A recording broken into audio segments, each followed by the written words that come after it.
Crop futures have trimmed some of Tuesday's gains as traders try to assess the fallout from what Poland says was a Russian-made rocket strike in the east of the country. This as Middle East importers pay close attention to grain prices. Simone Foxman has been following the story. So Simone, this is arguably going to be always one of the front lines for a repricing in the market, but that just hasn't happened yet. Yeah, and what's really important here for these producers, which aren't necessarily seeing the prices that we see in the trades in Chicago, is that what's happened yesterday may cast some level of uncertainty on a renewal of that crucial grain corridor deal that allows Ukrainian crops to exit from the Black Sea through the Bosporus Strait. That was set to expire on November 19th already, and these conversations had been fraught. Remember, Russia briefly pulled out of this deal.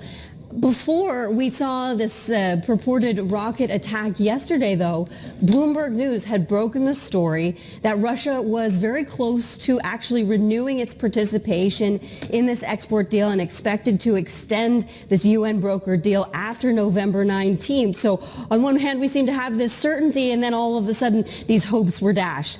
I don't want to be alarmist here, but the situation across MENA and North Africa in particular is pretty alarming. We're seeing an increasingly challenging environment. Yes, again, we've seen those futures prices overseas come down, but Egypt recently canceled a tender for crops for wheat to be delivered in December and January because prices were too high.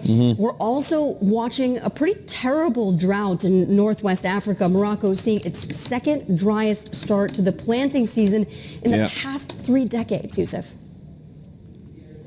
And then U.S. lawmakers have suggested Elon Musk's ties to Saudi Arabia and other authoritarian countries may need to be investigated. But new comments from the Treasury Secretary, Janet Yellen, may cast doubt on that. Could you explain that? Yeah, she's been at the G20 in Indonesia, and she told CBS News, "We really have no basis, to the best of my knowledge, to examine his finances of his company." She referred to some of these politicians' statements about potentially investigating Elon Musk's ties to Saudi Arabia and their investment in Twitter over concerns about human rights.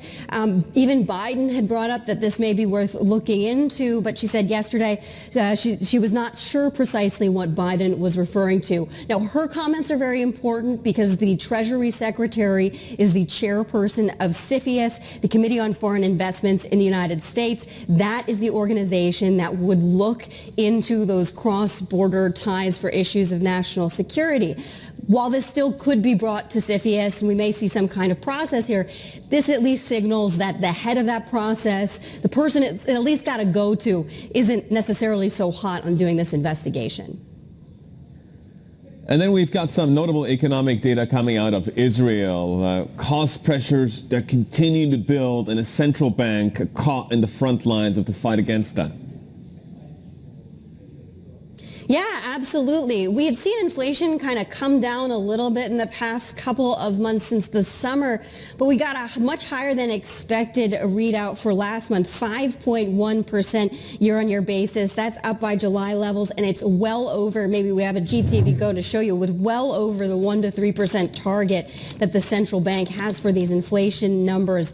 Weaker shekel, part of this story. Consumer goods like clothing and stuff, those prices are higher.